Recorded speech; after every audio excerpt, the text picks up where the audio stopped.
First off, my apologies to you guys. This video took forever because I couldn't settle on the format. But if I delay any longer, Abyss might start collecting dust. So let's just dive into our classic tier list showdown and begin the cyber cricket fight. Audiophile armor now. All testing in this video was done on the same core system, with only the amp stage varying. The amps were intentionally kept within entry-level range. Amps matter less for big hands than for IEMs. Really though, the same headphones can be night and day across different sources, while rankings factor in technical performance, tonal coherence, historical context, and price-performance ratio. Think of this tier list as a glorified campfire. Drop your own setup and experiences in the comments. While there are about a dozen highly discussed flagship headphones not yet covered here, and we'll save those for part 2, let's start with the dynamic driver ones, beginning with the Boomer Grandpa, legendary HD800 series. As the flagship of Sennheiser, a titan in hi-fi, the HD800 excels in key areas. While its technical resolution feels slightly dated compared to newer flagships after 16 years, its soundstage performance remains top 3 over current high-end models. Both width and depth deliver a vast, boundary-less presentation that few can rival. But it comes at a cost. Evident in its frequency response, HD800 achieves its soundstage by recessing mid-low frequencies, including vocal distances and thickness. This is why underpowered HD800s are often criticized as hollow and artificial. Conversely, its distant, lean vocal presentation creates an ethereal quality that avoids revealing flaws. It may not be ideal for pop vocals, but seriously, who uses HD800s for pop? With proper amplification, its orchestral reproduction remains mere reference tier, a timeless classic, right? Talking about the HD800 versions, audiophiles can't miss the discussion on the case of HD800 numbering. Make it easy. HD800 got ear cups replaced after the first few thousand number segments. The original version yields a brighter, more diffuse field-targeted tuning with leaner bass. The replaced version has more bass and slightly suppressed mid-highs, and the mid-range develops a huge dip, making the sound thicker. Then, around the number 10 or 20,000s, they change into wire mesh, further surpassing the mid and high. So it's true that the HD800's version theory isn't a non sequitur either. These changes aren't just audiophile folklore. While these versions exist, they just represent tonal preferences, not objective upgrades. Paying double for vintage is questionable, especially with a successor coming. The HD800S? Let's call it the compromising product of the lineage. From the early HD800 to the later models and finally the HD800S, the sound has progressively shifted towards being more driver-friendly and balanced. Let's check the frequency response curve. More bass, a partially filled mid-range dip, and reduced mid-highs. Sure, this fixes the HD800's quirks, but it also neuters what made the OG legendary. The treble extension worsens, the soundstage shrinks noticeably, and the vocals, though slightly closer and thicker, end up harsh and thin due to the driver's insufficient density. If the HD800's vocals were ethereal and could almost blend into instruments, the HD800S's are unmistakably human, just grating and unpleasant. The bass gains a bit more quantity, but the atmosphere and layering remain lackluster. Overall, while not outright bad, the HD800S feels mediocre compared to its predecessor. I'd only give it an A. Now that we've covered both 8 series models, let's drive the HD820 as well.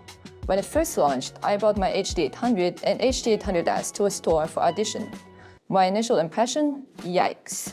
Chaotic imaging and positioning, obvious cave-like resonance, and a price tag double the HD800S all made me speechless. Sennheiser must have got a flood of one-star reviews because they quietly tweaked the tuning.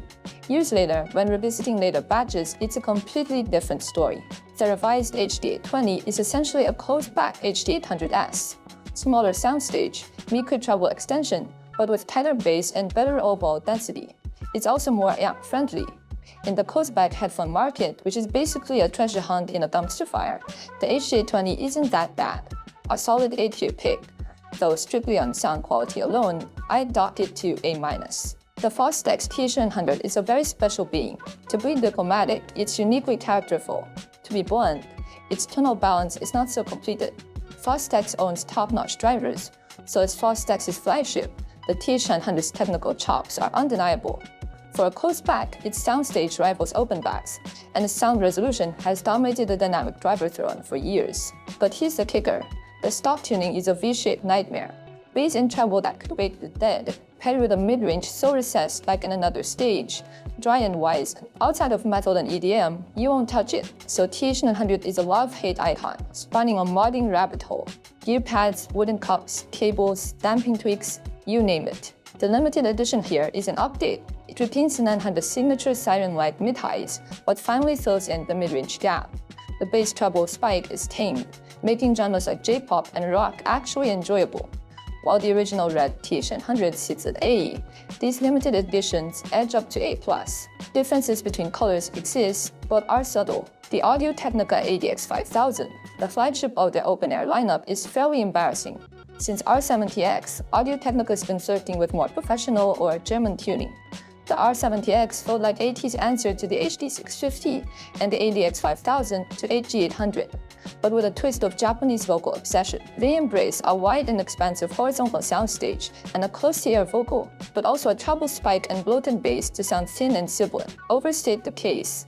It's the audio version of Frankenstein's monster, with soundstage being not natural enough and vocals not detailed enough. But frankly saying, it's a versatile flagship with solid technical chops. Its quality and resolution is quite decent, but the tuning keeps it from legend status. A+, but don't expect a Hall of Fame plaque. Next up, the Audio-Technica AWKG, the flagship of their iconic wooden cup lineage. Its diffuse-filled inspired signature taints the treble slightly, delivering a fresh, lively listen. The soundstage is natural, airy, and shockingly open. Blindfolded, it threads an open back. Vocals sit intimately close, nearly overlapping with your own mouth movements, creating an addictive resonance. Paired with exceptional separation, it builds a holographic stage where instruments orbit around you. Now the but. The AWKG's treble resolution and extension fall short of flagship standards, as well as its bass texture and depth. Technically, it's on par with the ADX5000. It carries an eye-watering $4,200 price tag, typically a niche collector's item, not a value play. A is quite fair. With so many HD800 successors mentioned, is there one that truly fixes its flaws while keeping its magic? Enter AKG's Decomposer. It mirrors the HD800's mid-range dip, 3 to 9,000 Hz treble peaks, albeit with less highs boost and a slightly smaller soundstage, closer to the HD800S. But thanks to cutting-edge driver tech, the Composer delivers ethereal yet controlled highs, rich textured vocals, and punchy visceral bass. Add in its thick design and build quality, and you've got what I call the current gen dynamic driver king, an easy A++. Why not S tier? The times they are a-changing. It's the era of planars and electrostatics. While the Composer nails a balanced flagship profile, it's capped by dynamic driver physics, weaker than planar magnetic drivers. Pair that with pricing, and my advice is simple. Wait for price dip. The Focal Utopia has polarized reviews. For its sound, a triple boosted signature, sharp bite highs, syrupy ear-lifting mids, and a bass that punches like a drunk boxer. All the elements image right in your brain. If the HD800 soundstage is a symphony hall's front row, the Composer a chamber music venue, and the ADX5000 a live house pit, the Utopia should be the center stage at a rowdy KTV booth. Everything's loud, distorted, and fighting for attention. But the Utopia's strengths are equally magnetic. Its pure beryllium driver, trickled down from Focal's speaker type, delivers class-leading density across all frequencies. Vocals are lush and emotionally charged. Bass offers atmospheric immersion. The energy of the sound is explosive and powerful with visceral punch. For genres like pop, blues, or hip-hop, where rhythm and energy reign, it's an A++ thrill ride. But try some critical and formal orchestral works, that score drops to A or even A-. Overall, A+ feels right. Now that we've covered dynamic drivers, let's talk about the planar magnetic craze dominating today's flagship scene. First up, the Hi-Fi Man HE1000U. I knew my A-tier rating would raise many eyebrows. It's not just because of the quality control issues happening to mine. The HEKU is a so-called exhibition showstopper. Easy to drive, forgiving with year pairings, and instantly appealing. You never find its fault at the first meet. But dig deeper and flaws emerge. Cramped horizontal soundstage, mediocre treble extension, and bass that lacks depth. Unlike the SUS adding code on the front end, it's a plug-and-play option for casual listeners, but a dead end for those chasing scalability. That said, credit where it's due, the HEKU is undeniably enjoyable. Its bright, lively tone, full-bodied vocals, and laid-back bass make for easy enjoyment. A might seem harsh, from the sound point, push it to A+. DCA stealth. the Harman Target Curve's poster child in over-ear headphones, and the darling of ASR's measurement charts. In practice, its tuning reminds me of the Nova. Balanced, linear cross frequencies with a smooth, detailed and transparent and restrained sound. Its detailed resolution and imaging precision are top tier. Initially driven by a headphone amp, it felt overly restrained and dulled, with dynamics so sluggish.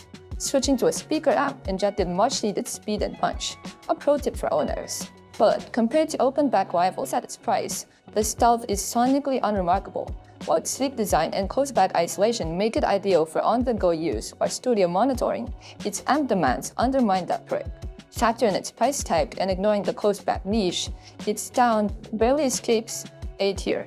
The final audio D8000 Pro can be seen as a superior version of the TH900 limited editions or a Japanese take on the Utopia. It shares their triple-boosted, engaging signature but refines it. Highs are more refined and airy, vocals are silky, real, and emotional, while mids and bass stay clean and linear. Its soundstage, though compact, forms a tightly spherical image with density rivaling the Utopia. The D8000 Pro trades Utopia's atmosphere and intensity for quicker transients and snappier dynamics. Like the Utopia, it never winds the sources. Even a DAP delivers decent performance. But don't mistake this for a plug-and-play headphone. Feed it a desktop rig or a speaker amp, and it scales close to Sussurro levels. For me, the risk-killing weight lets me down. Hope to fix this in the DC version. An easy A++ for its sound. The Hi-Fi Man Sussurro is not the strongest in any single aspect, but remains the most widely adopted ultra flagship. Its sound embodies the classic Hi-Fi Man house sound, relaxed, grand, and natural with exceptional transparency when properly amped. It always stands at the middle road. No single aspect dominates. Its detailed resolution trails SRX 9000, soundstage position lags behind the HD800. Density and atmosphere can't match the Utopia. Speed and dynamics fall short of the 8000 Pro. Yet here's the kicker. Rate each category on a 10-point scale, and the Sussurro scores a 9 to 9.5 across the board. That's its superpower. On drivability, the difficult-to-drive myth is overblown. Paired with a speaker amp in the $1,000 to $2,000 range, and you'll get explosive dynamics. Hi-Fi Man's own EF1000 DAC amp is essentially a speaker amp in disguise. But if you're so interested in pairing headphone amps, I have to say that with several popular high-impedance headphone amps, about $2,000, even top-tier models sound flabby. No wonder people view it as a bottomless pit. The recently launched Sussurro 2 improves source friendliness, but offers no meaningless sonic upgrade. If you crave a versatile endgame headphones for diverse genres, the Sussurro, now dipping below $4,000 secondhand, remains unmatched, a decade-long titan in the headphone arena. It earns its S-tier crown. Finally, the crown jewel, the Stax SRX 9000, the strongest electrostatic headphone in production in my personal view, and what I'm using mainly as well. Its detail retrieval and microdynamic articulation sit a noticeable tier above all previously mentioned. Every element in the music is rendered with surgical precision. Even background instruments you normally ignore emerge with defined contours and nuance. After the X9000, every other headphone feels smeared and congested. Its soundstage is also one of the few that nudges past the HD800. Positioning and separation are freakishly precise. The overall presentation remains clean, neutral, and ruthlessly accurate. Every time I pull it from the humidity-controlled case, it holds me for hours. But the X9000 isn't flawless. First, electrostatic fragility. Humidity spikes or dust can cause channel imbalance. Second, amp synergy is tricky. The official amplifier, SRM-T8, that delivers mids too clinical and bass too polite. You'll need to rack your brain to invest in tunes and preamps. My tip is here. Even a budget preamp paired with the T8000's power amp mode tightens sound up dramatically. Until I dive deeper into vintage legends like the 1995, this X9000 reigns supreme, an unchallenged throne in my headphone pantheon. 普通とか当たり前ってなんだろう。今手にある物差しでは全然うまく測れなくって吐いてあなた吸い込んだ不安に僕はなすがまま立ち尽くして不器用で空回って傷つくことから逃げている現実とノートで行ったり来たり慰めてああなんて生きづらい世界なんだ